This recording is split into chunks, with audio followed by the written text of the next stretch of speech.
When we began our Lenten journey way back on Ash Wednesday, February 26th, none of us anticipated the kind of journey God would lead us on.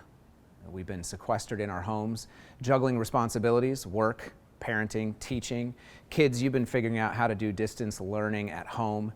Teenagers, you've been figuring out how to stay connected to friends and school without being able to leave your houses. And it doesn't look like reprieve is coming anytime soon. We're longing for a sunrise to this darkness in which we found ourselves, but there's only the faintest glimmers of light on the horizon. I imagine that Jesus' disciples felt much the same way at the end of that first Good Friday all those years ago. In fact, tomorrow, Holy Saturday, is a day often used for reflection on what the disciples must have been feeling. Lost, bereft, afraid, uncertain of the future, unable to gather with their friends, despairing and without hope. Today, though, Good Friday 2020, we pause in the pandemic to remember the suffering and death of Jesus, our Messiah, our Savior. Today we pause to look again at Lamentations 1:12, the same words on which we reflected back at the beginning of Lent. Lamentations, you'll remember, is a book of laments, sad songs that help us take our grief and our struggles to God. Laments give us the words we need to grieve, but with a backbone of hope to our grieving. And Lamentations, these songs collected in the book we call Lamentations, were originally written as a way to help the people of Israel grieve the loss of their way of life, their home, their capital city, their worship of God at the temple. Jerusalem, the capital city herself, mourns with these words in Lamentations 1:12. Is it nothing to you, all you who pass by? Look and see if there is any sorrow like my sorrow, which was brought upon me, which the Lord inflicted on the day of his fierce anger. And we could, perhaps should, use these same words to give voice to our own griefs, our own laments. God, when have we ever faced the kind of sorrow we're facing now? With loss of connection with close friends and family, the inability to see each other face to face, the loss of even worshiping together. This season we're in, Lent, has been observed by the church throughout history as a season in which we identify with Jesus' suffering and sorrow by limiting ourselves in what we enjoy.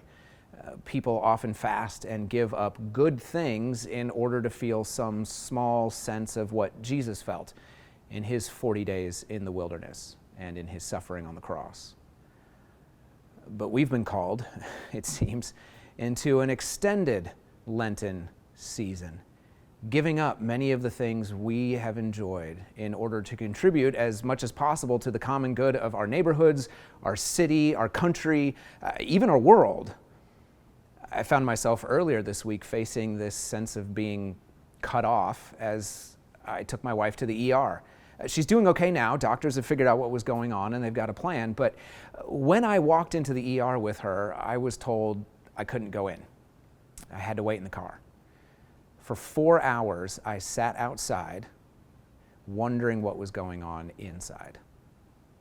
I desperately wanted to be with the person I love most in this world, but couldn't.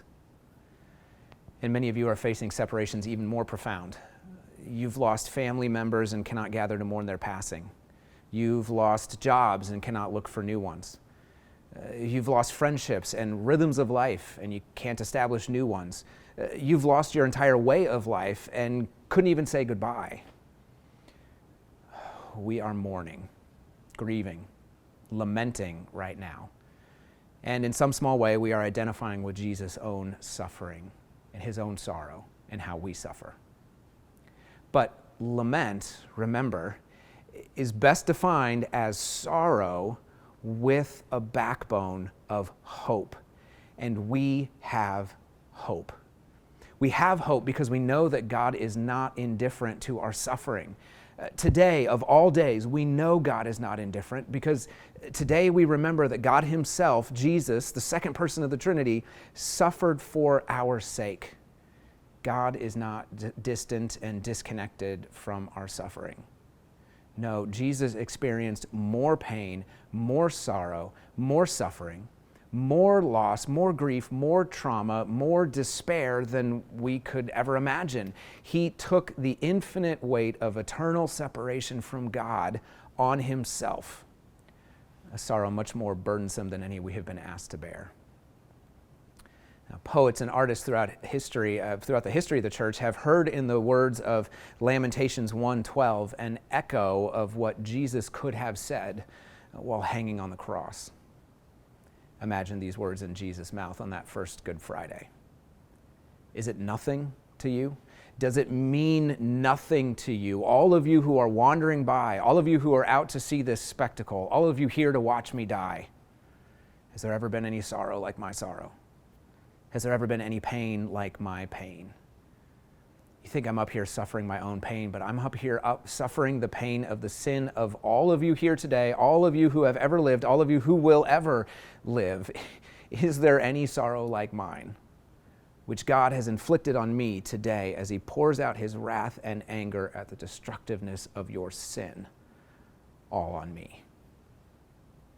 God is not indifferent to our pain, and so we have hope. But we also have hope because we know that today is Friday. Easter is coming.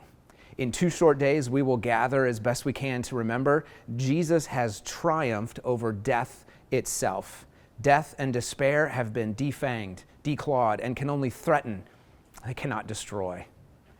The prophet Isaiah writes about Jesus, the suffering servant, that having suffered, he will reflect on his work.